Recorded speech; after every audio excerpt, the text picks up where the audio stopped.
청년이 궁금한 게 있어서 랍비, 우리말로 번역하면 선생님이죠. 유대인 랍비에게 찾아갔습니다. 그리고 그 랍비에게 물었습니다. 선생님, 탈무드를 읽으면서, 탈무드 아시죠? 유대인의 지혜를 집대성한 그런 책입니다. 성경 다음으로 많이 읽는 책이죠. 탈무드를 읽으면서 담배를 피워도 됩니까? 이 랍비가 하는 말이 NO! 어떻게 탈무드를, 그 거룩한 책을 읽으면서 담배를 피냐? 절대 안 된다. 대답을 했어요. 의기소침한 이 청년이 돌아가서 자기 친구에게 얘기를 했습니다. 야, 탈무드 읽으면서 담배 피면 안 된대. 너도 탈무드 읽으면서 담배 피지 마. 그때 그 청년이 정색을 하고 하는 말이, 야, 너 질문을 잘못했어. 무슨 소리야? 내가 가서 다시 여쭤볼게. 그리고 이 친구 청년이 똑같은 랍비에게 찾아갔습니다. 랍비여, 선생님, 담배를 피우는 동안이라도 담배를 피우는 동안에 탈무드를 읽을 수 있습니까?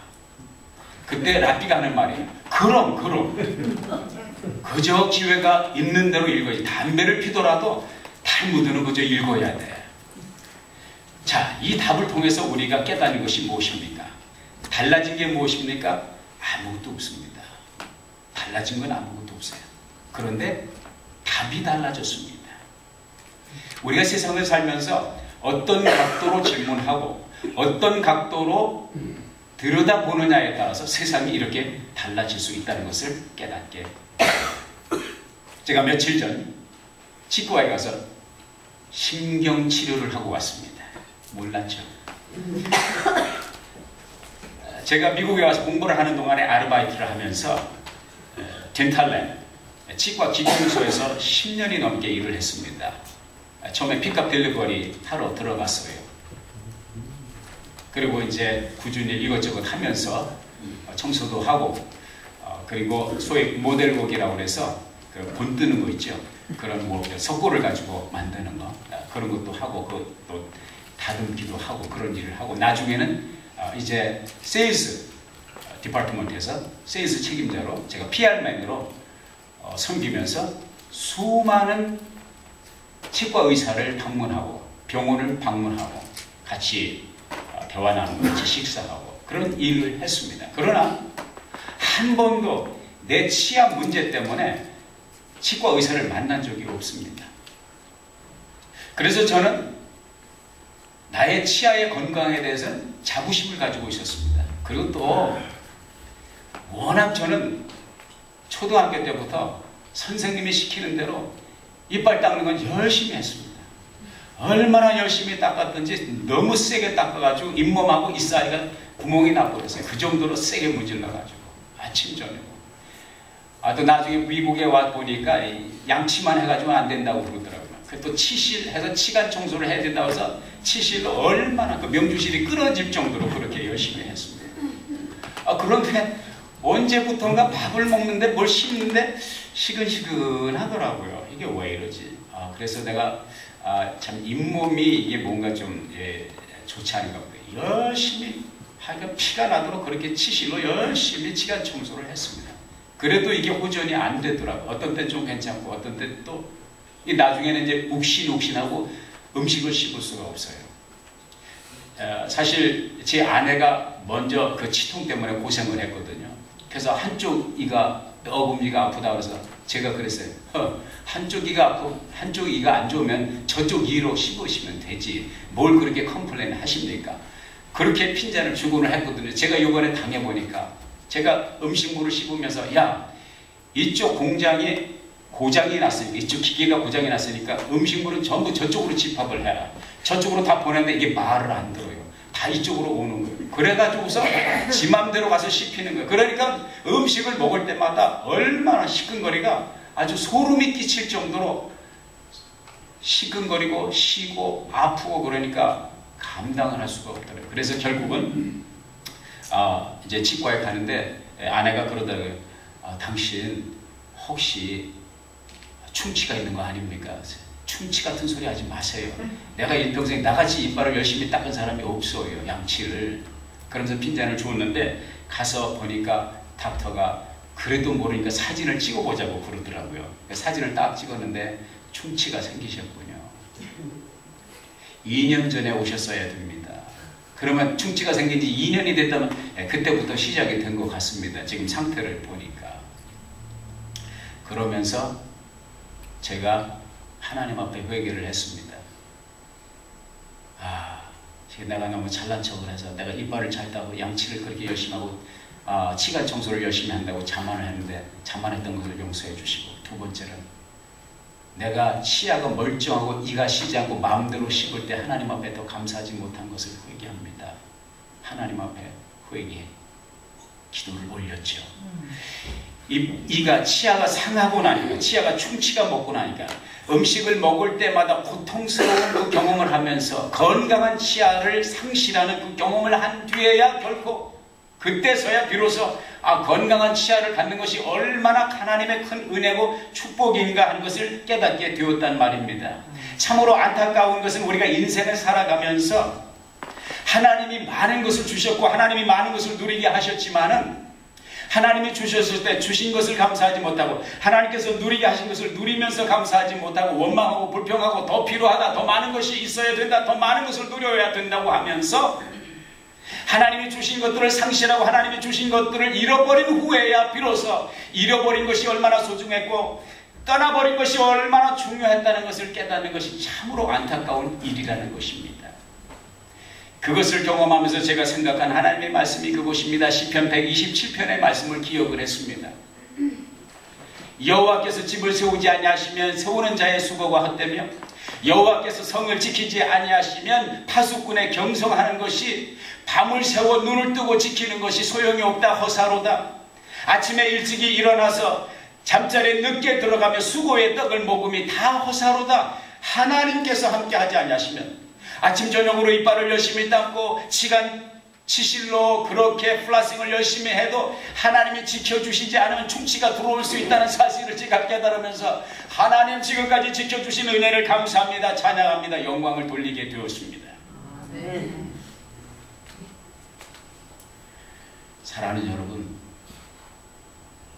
저와 여러분 곁에, 저와 여러분에게 머무는 그 하나님의 은혜와 하나님의 축복을 상실하기 전에, 우리 곁을 떠나기 전에 그 소중함과 그 고마움과 그 감사함을 느끼며 행복하게 살아갈 수 있는 여러분이 될 수 있기를 주의 이름으로 도전드립니다. 아멘. 부모님도 마찬가지입니다. 우리는 부모님이 옆에 계실 때 그 부모님이 평생 아니 영원히 내 곁에 있을 것으로 착각을 하면서 삽니다. 머리로는 언젠가 돌아가실 것을 생각하지만 그렇게 느끼지 않으면서 살아갑니다. 영원히 내 곁에 계실 부모, 나를 챙겨주고 나를 위로하고 나를 사랑하고 나를 보듬을 부모로 생각하면서 살아, 그건 착각이란 말이죠. 영원히 우리 곁에 머무는 부모님이 없습니다.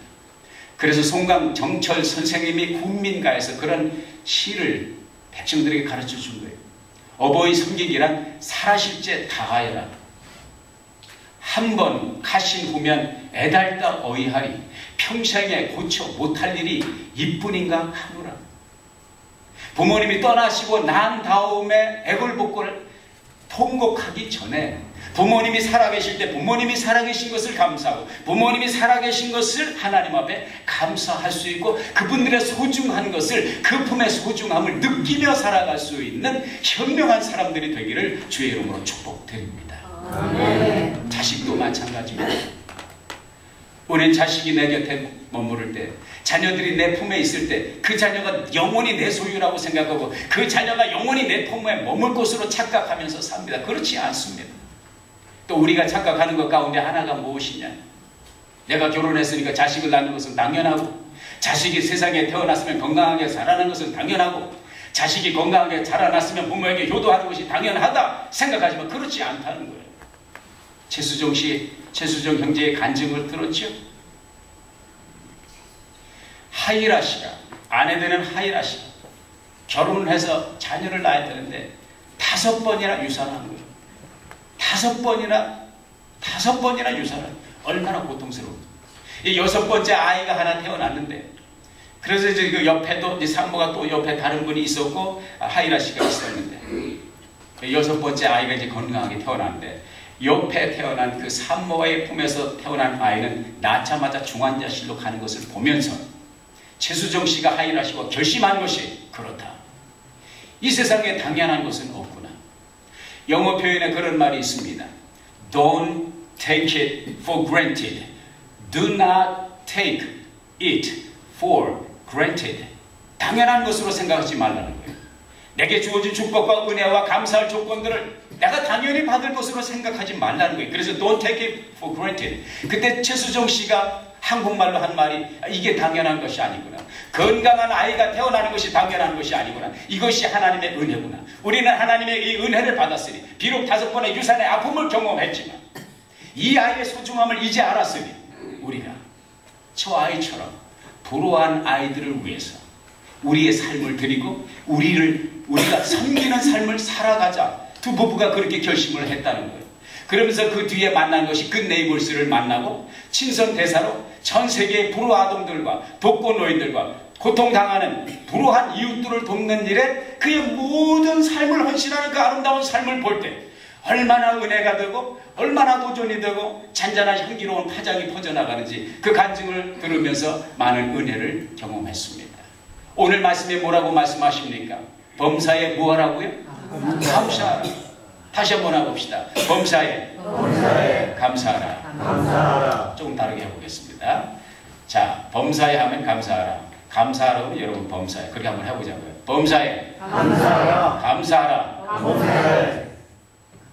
조금 헷갈리는 것 같은데 옆에 분에게 범사에 감사합시다.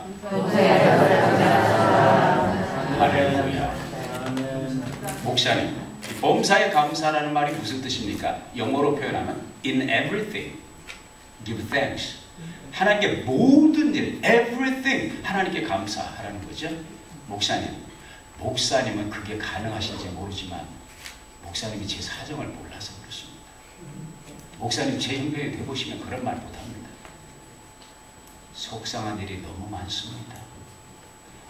속상한 일이 너무 많고요. 뜻대로 안 되는 일이 너무 많습니다. 정말 그럴까요? 아니, 가난한 집사님이 이사를 했어요. 새 방에서 다른 새 방 사기로 이제 이사를 하는데 그 집에 이제 아이들 둘이 있었는데 아이들이 조금 사작스러웠나 봐요. 너무 사작스럽게 움직이니까 운동화를 한 켤레를 사주면 한 달을 먹는 게 다 달아 빠져가지고 그리고 그렇게 돌아다니고 그렇게 빨빨거리고 다니고 사작스럽게 사는 아이들이 옷은 깨끗하게 챙기겠냐고요. 빨래를 감당할 수가 없는 거예요. 손빨래를 해댈 수가 없는 거예요. 아무리 가난해도 이게 세탁기는 있어야 되겠다. 그래서 중고품을 하나 사가지고 들어왔어요. 이사를 하면서 들어왔어요. 세탁기를 가지고 이제 들어오는데 대문에서 누구를 만나냐면 그 주인집 마나님을 만났어요. 그 마나님이 하는 말이 웬 세탁기입니까? 예, 그냥 중고품 하나 그만 보고 샀습니다. 애들이 워낙 사작스러워가지고 빨래를 감당할 수가 있어야죠. 아니, 운동화를 한 켤레를 새 걸 사주면 한 달을 넘기지 못해 얼마나 빨빨거리고 돌아다니냐. 그 얘기를 딱 했는데 이 주인집 마나님이 갑자기 눈물이 핑 돌더니 갑자기 울컥하더니 돌아서서 울면서 집 안으로 뛰어들어가는 거예요. 그 이상하다. 내가 무슨 말을 실수를 했나. 뭘 잘못했나 이렇게 물어보려고 들어가는데 집 안에서 주인 바깥 양반이 나오면서 하는 말이 걱정하지 마세요. 부인께서 잘못한 건 아무것도 없습니다. 우리 집에 본래 6살짜리 아이가 하나 있는데 태어난 지 6년이 됐는데 아직도 한 번도 걸어본 적이 없습니다. 우리 부부의 소원은 이 아이 신발 한 번 신겨서 걸어다니는 거 한 번 봤으면 좋겠습니다. 그 말을 딱 들으니까 가슴이 딱 울컥한 거예요. 그래서 택배 사자고 제가 그런 사정도 모르고 너무 철없이 얘기해서 죄송합니다. 안으로 들어가서 하나님 우리 집 아이들 사작스러워서 빨빨거리고 돌아다녀서 운동화 한 달 만에 닳게 해주심을 감사합니다. 운동화 빨리 닳게 해주심을 감사합니다. 원망하고 불평했던 부족한 불찰을 용서해 주시옵소서. 하나님 앞에 회개의 기도를 드렸다는 것이죠. 사랑하는 여러분, 어떤 각도에서 보느냐에 따라서 우리가 이 세상 일을, 똑같은 일도 믿음의 각도로 보게 될 때 그것조차 감사할 수 있는 줄로 믿습니다. 같이 해봅시다. 그래도 감사합니다. 이미 어떤 때는 말을 실수를 저지른 때가 있어요. 아, 짜증나. 그런데 말을 잘못한 것을 깨닫게 됩니다. 뒤에서 깨닫게. 나중에 말을 뱉으면 다시 담을 수가 없잖아요. 그런데 제가 좋은 거 하나를 배웠습니다. 말을 내가 실수해서 하나님 마음에 들지 않는 마음을 했을 때, 아, 짜증나 했는데 돌이켜보니까 잘못한 거예요. 그럴 때 제가 그것을 카운터 펀치를 날릴 수 있는 비결을 배웠어요. 그게 뭐냐면 감사하게도. 아, 짜증나? 감사하게도. 같이 해봅시다. 감사하게도. 여러분이 혹시 원망과 불평에 말을 쏟아 놓으셨으면 그것을 돌이키기 위해서 카운터 펀치를 날리시길 바랍니다. 감사하게도. 너 왜 이렇게 속을 새기냐? 감사하게도. 우리가 돌아보면 감사할 일이 하나둘이 아니죠. 그래서 하나님이 범사에 감사하라고 말씀하셨어요. 밥상을 받습니다. 밥그릇을 받습니다. 우린 밥을 먹으면서 이 밥이 당연한 것으로 생각해요. 밥상을 앞에 놓고 우리가 감사 기도 드리죠. 정말 감사해서 감사 기도 드립니까? 아니면 습관 때문에 기도를 드립니까? 우리가 밥을 놓고 밥상을 놓고 하나님 앞에 기도하는 것은 뭐 때문에 기도하는 거예요? 감사하니까. 정말 진심으로 하나님 앞에 감사의 마음을 느끼면서 기도한 적이 언제입니까, 여러분? 솔직히 밥상을 앞에 놓고. 밥상을 받는 것은 don't take it for granted. 당연한 것이 아닙니다. 수많은 사람이 밥상을 마주하고 싶어도 밥상을 마주하지 못하는 사람이 있고, 밥을 먹고 싶어도 밥이 없어서 못 먹는 사람이 있어요. 수많은 사람이 있어요. 굶어 죽어가는 사람이 수많은 사람, 영양실조로 죽어가는 사람이 수많은 사람이 있고요.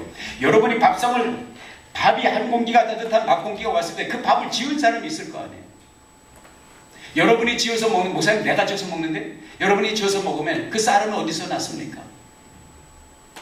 마켓에서 공급을 받으니까 쌀을 가져온 거 아닙니까? 마켓에 있는 사람은 어떻게 쌀을 공급받았습니까? 농사꾼이 농사를 졌기 때문에 쌀이 있어서 운반하는 그런 중간 매개 역할을 하는 거 아닙니까? 다 그들이 누구를 위해서니까 우리를 위해서요. 농사꾼이 농사를 짓는 것은 씨를 심고 김을 매주고 비료를 주었지만 사실을 따지고 보면 비가 없으면, 물이 없으면, 통풍이 안 되면, 공기가 없으면, 산소가 없으면, 햇빛이 없으면 벼가 어떻게 자랍니까? 쌀이 생산될 수가 없는 거예요. 그렇게 따지고 보면 우리가 가만히 자세히 살펴보면 감사하지 않을 일이 없다는 것이죠. 밥을 먹으면서 기름이 흐르는 그 차진 밥을 먹으면서 이 밥이 여기 밥상에 올라오기까지 수많은 노고의 손길과 궁극적으로 하나님의 은혜의 손길이 있었다는 것을 생각하면 감사할 수 있는 저와 여러분이 될 수 있기를 주의 이름으로 도전드리고요. 우리 미국에 살면서 다 차 몰고 다니잖아요. 옛날에 제가 현대 초등학교 때인가 그래요. 그 초등학교 때인가 중학교 때인가 현대 자동차 공장 견학을 갔어요. 그때는 면장님, 우리 동네 면장님도 자가용을 못 타고 다녔어요. 군수님이나 타고 다녔을까? 그런데 그 오리엔테이션 하는 분이 그러더라고요. 얼마 후면은 우리나라가 마이카 시대가 됩니다. 모든 사람이 자동차를 탑니다. 그때 무슨 꿈나라 얘기한 줄 알았어요. 그런데 정말 마이카 시대가 되더라고요. 우리가 또 미국에 와서, 제가 미국에 올 때까지만 해도 마이카가 실현이 안 됐어요. 저는 마이카에 그때 그 드림이 언제 실현되냐면 미국에 와서 제가 850불짜리 차를 처음 탔을 때, 야, 나는 백악관에 입성한 것 같아. 기분이 너무너무 좋더라고요. 야, 궁전에 들어가 있는 것 같아, 기분이. 근데 차를 타고 이렇게 도로를 달려보면 캘리포니아 도로가 얼마나 좋습니까? 캘리포니아만 그렇습니까? 미국 전역에 얼마나 지도책만 있으면 문 앞까지 아스팔트가 다 깔려지지 않습니까? 그래서 지도책하고 자동차만 있으면, 가스만 있으면 미국 어디든지 다 갈 수 있어요. 처음 가는 초행길도 갈 수가 있어요. 그 쾌적한 고속도로를 달리면서 감사를 느껴보셨습니까? 목사님, 내가 내 자동차 내 돈으로 사고요. 면허증도 내가 시험 봐서 탔고요. 도로세 내가 냈거든요. 내가 내고 내가 사고 내가 누리는데 뭐 감사할 일이 있습니까? 여러분, 라이센스 있다고 길이 없으면 어떻게 운전을 합니까? 길은 거저 생겼습니까? 하늘에서 떨어졌습니까? 사이 땅에서 쏟았습니까? 수많은 사람들이 흰 백인들이 구릿빛이 될 정도로 구슬땀을 흘리면서 떼약볕에서 도로 공사를 했기 때문에 그 시원시원 달릴 수 있는 도로가 만들어졌다는 것을. 그러니까 고속도로를 운전하면서 길을 달릴 때마다 그거 생각하면 감사 찬송 나오지 않을 수가 없습니다. 할렐루야. 아멘. 남과 주에 살면서 우리는 너무나 좋은 일기의 혜택을 봅니다. 저는 교단에서 맡겨주신 일이 있기 때문에 미국 전역을 돌아다니면서 많은 곳을 봅니다. 미국이 살기 좋은 나라죠. 미국이 살기 좋은 땅이지만, 미국이 다 평준화돼서 살기 좋지만 캘리포니아, 그것도 남가주 같은 데가 없습니다. 할렐루야 해야 돼요. 이 정도 기후로 이 정도 온도로 쾌적하게 만들려면 난방비가 얼마나 들겠습니까? 집 안에뿐만 아니라 밖에까지 난방을 돌린다고 생각을 해보십시오. 이거 하나님이 돌리시니까 이게 되지, 우리가 돌리려면 감당을 못합니다. 더운 물 나오지, 찬물 나오지. 세상에 얼마나 우리가 많은 혜택을 누리는지 알 수가 없습니다.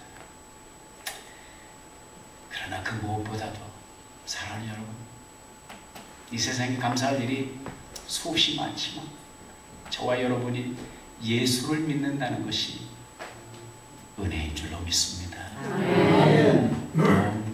Don't take it for granted. 내가 믿기로 작성해서 내가 믿는데 뭐가 그렇게 감사합니까? No, 그렇지 않습니다. 믿고 싶어도 못 믿는 사람들이 얼마나 많은지 알 수가 없습니다. 내가 오늘 예수를 믿는다는 것은 하나님의 자녀가 되었다는 것은 거저된 것이 아닙니다. 희생이 있기 때문에 된 것입니다. 우리 주님의 희생이 있었기 때문에. 2008년도 5월 12일 얼마 전이죠. 중국의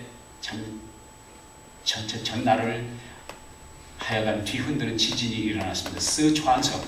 스촨성이라고 하면 사천성이라고 하는 그 지역에 지진이 일어나서 6만 5천 명이 죽었습니다.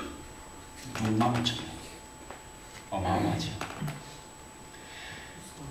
구조대원이 구조 작업을 해서 들어갔는데 한 건물의 잔해 더미에서 한 아주머니를 발견했습니다. 혹시 살아나보니까 이 아주머니는 이미 숨을 거두셨습니다. 이 아주머니는 머리를 탁 이렇게 끌어안고 있어요. 보니까 포대기를 끌어안고 있어요. 그 포대기를 살포시 열어보니까 아기가 100일 된 아기가 있는 거예요. 100일 된 아이를 끌어안고 죽었어요. 엄마가 죽었어. 혹시나 해서 애는 살아나는 게 애가 아직 숨이 붙어 있는 거예요. 그래서 빨리 구급차가 해가지고 병원으로 옮기는데 그 구급차 요원들이 그 포대기를 열어보니까 이 아이 품에서 셀폰 전화기를 하나 발견했습니다. 그 전화기를 딱 켜보니까 문자 메시지가 있는 거예요. 누가 남긴 문자에 이 아기 엄마가 남긴 문자 메시지가 있는 거예요. 그 문자 메시지를 보니까 뭐라고 적혀 있냐면, 나의 사랑하는 보배야, 내가 만일 살아나거든 이 한 가지를 기억해다. 내가 너를 사랑했다는 것을. 이 소식이 알려지면서 중국의 수많은 시민들이 눈물을 쏟았습니다. 사랑하는 여러분, 우리 주님께서 갈보리 언덕을 올라가실 때, 그 무거운 십자가를 지고 갈보리산을 향해 가실 때, 그 십자가에서 못 박히고 손과 발이 못 박히고 머리에 가시관을 쓰시고 물과 피를 다 쏟으시고 모욕과 수치를 당하시면서 이 세상을 떠나실 때에 주님께서 우리를 위해서 남기신 문자 메시지가 뭔지 아십니까? 내가 죽더라도 내가 이 한 가지를 기억해 주기를 바란다. 내가 너를 얼마나 사랑했는가. 나는 이 길을 선택할 필요가 없었지만 I didn't have to. Nobody pushed me. 아무도 나를 떠담는 사람이 없지만 나는 너를 사랑했기에 내가 이 길을 택하고 내가 너를 사랑했기에 이 갈보리 길, 십자가의 길, 고난의 길, 수치와 멸시와 천대의 길을, 물과 피를 쏟는 이 길을 내가 택하였노라. 주님께서 남기신 메시지, 문자 메시지가 무엇입니까? 내가 너를 사랑하노라. 할렐루야. 사천성에서 살아난 그 아기가 자라나서 어머니의 그 사랑을 잊어버린다면 그게 자식입니까? 그게 사람입니까? 그럴 수는 없는 거죠. 주님이 나와 여러분을 위해서 물과 피를 쏟으시고 그분이 왜 수치와 멸시와 천대를 받으셨습니까? 왜 욕을 먹으셨습니까? 뭘 잘못해서? 잘못하신 거 없습니다. 내가 받을 욕, 내가 받을 수치, 내가 받을 심판을 주님께서 걸머주시고 한 몸에 걸머주시고 물과 피를 쏟으시며 등에 뼈가 드러나도록 잔혹한 고문을 받으시면서 그 고난의 길을 가셨던 것은 주님이 우리들에게 남기신 그 문자 메시지를 보니까 내가 너를 사랑했기에 이 길을 택하였다. 우리가 주님의 그 은혜를 잊는다면 사람입니까? 우리가 그 은혜를 잊는다면 하나님의 자녀입니까? 그럴 수는 없는 거지요. 여러분, 세상을 살면서 때로는 불공평한 것을 경험하죠. 때로는 분통 터지는 일을, 때로는 억울한 일을 경험하죠. 뭐가 그렇게 억울합니까? 솔직히 주님 앞에서 계산해 뭐가 그렇게 분통 터집니까? 주님은 아무 죄가 없으세요. 내가 받을 욕과 멸시와 천대와 침뱉음과 모욕과 십자가의 고난을 따지고 보면 예수님처럼 억울한 분이 어디 있어요? 그러나 주님은 우리를 사랑했기에 그것을 다 말없이 침묵 속에서 걸어가셨어요. 이것조차도, 이 분통 터지고 속상하는 일조차도 주님의 그 은혜와 사랑을 생각하면 넉넉히 이기고 갈 줄로 믿습니다. 다시 한번 해봅시다. 이것조차도 감사합니다. 감사합니다. 사랑하는 여러분, 감사는 하나님과 우리의 관계를 풍요롭게 합니다. 감사는 우리 주님의 입가에 미소를 드립니다. 그거 아십니까? 주님을 기쁘시게 드리는 것이 돈을 싸 짊어지고 가서 헌금을 드리는 것이 그것만이 주님을 기쁘시게 드리는 것이 아닙니다. 모든 일에 하나님 앞에 감사를 드릴 때 주님이 그걸 기뻐하시는 거예요. 예수님이 10 눈등병자를 고쳐주셨잖아요. 다 가고 다 고침을 받았는데 누가 왔어요? 한 사람이 왔어요. 근데 예수님이 그 한 사람에게 뭐라고 그러셨냐면 나머지 9명은 어디 있니? 나머지는 어디 있니? 이게 지금 무슨 말씀입니까? 9명이 안 왔으니 주님의 마음은 섭섭하다는 거죠. 한 명을 보면서 반가워 기뻐하고 참 은혜를 베푸셨지만 오지 않은 9명을 보고 주님은 섭섭하신 거예요. 이게 주님의 마음입니다. 그 말을 바꾸어서 말하면 한 명처럼 주님 앞에 감사의 제목을 들고 오면 주님의 입가에 미소를 내. 내가 너 때문에 살만나고 내가 너 때문에 십자가를 진 보람을 느낀다. 주님의 입가에 미소가, 주님의 입꼬리가 올라가지 않겠습니까? 감사는 그렇게 그분과 우리 사이의 관계를 풍요롭게 합니다. 감사는 우리의 신앙을 성숙하게 만듭니다. 우리가 감사를 배울 때 우리의 신앙이 깊어집니다. 우리의 신앙이 깊어질 때에 감사의 열매를 맺을 수가 있어요. 이런 감사의 열매를 맺는 사람은요, 인생을 훨씬 더 풍요롭고 행복하게 살 수가 있습니다. 아멘. 스펄전 목사님이 그런 얘기를 했어요. 불행 중에도 하나님 앞에 감사를 하면 불행이 끝나고, 형통할 때 하나님께 감사를 하면 형통함이 연장이 된다 그랬어요. 일본의 유명한 신학자 내촌감상 우치무라 간조, 그분이 하신 말씀이 명언이 있습니다. 그 말씀은 무슨 말씀이냐? 사람이 돈으로 침대는 살 수 있어도 잠을 살 수가 없습니다. 사람이 돈으로 장식품을 살 수 있지만 아름다움을 살 수 없으며, 사람이 돈으로 약을 살 수 있지만 건강을 살 수 없으며, 사람이 돈으로 책을 살 수 있지만 두뇌를 살 수 없으며, 사람이 돈으로 음식을 살 수 있지만 음식을 맛볼 수 있는 입맛은 살 수가 없으며, 사람이 돈으로 유흥을 살 수 있지만 행복은 살 수가 없으며, 사람이 돈으로 십자가를 살 수 있지만 구세주는 살 수 없으며, 사람이 돈으로 교회 빌딩을 세울 수 있지만 하나님의 나라를 세울 수는 없다. 그분이 하신 말씀이, 하나님이 만약에 인간을 저주하신다면 질병이나 배반이나 실패나 죽음으로가 아니라 첫째, 하나님의 살아계심을 믿지 못하는 불신. 둘째는 읽어도 들어도 귀에 들어오지 않는 하나님의 말씀이 귀에 들어오지 않는 막힌 귀감. 셋째로 감사를 모르는 메마른 마음으로 저주하실 것이다 그랬어요. 무슨 말입니까? 감사를 모르는 인생은 저주받은 인생이라는 말이죠. 바꾸어 말하면 감사가 있으면 모든 것을 뚫고 모든 것을 극복하고 모든 것을 이기고 풍요를 정복할 수가 있다는 말이 되는 것이죠. 사랑하는 여러분, 존 밀러는 말했어요. 감사할 만큼 행복하다. 우리 옆에 분에게 리마인드 한번 해줍시다. 감사할 만큼 행복한 거예요. 옆에 분에게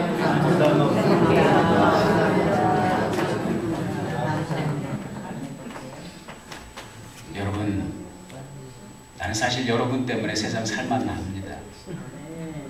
여러분이 안 계시면 내가 목회를 어떻게 해요? 경배 찬양팀 볼 때마다 얼마나 감사해요.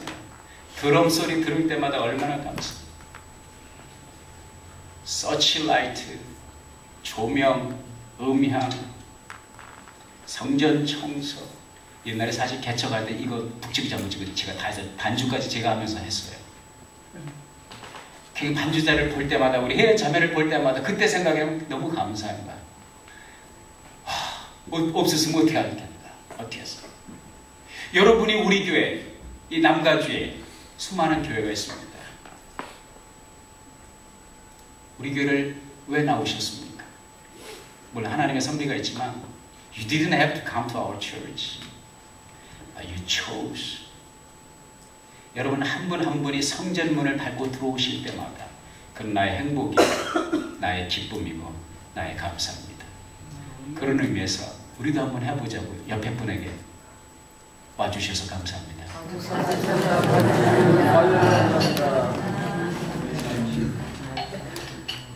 세상에요, 당연한 것은 아무것도 없어요. 나는 고건사님의 말씀을 생각할 때마다 참 감동이 있어요.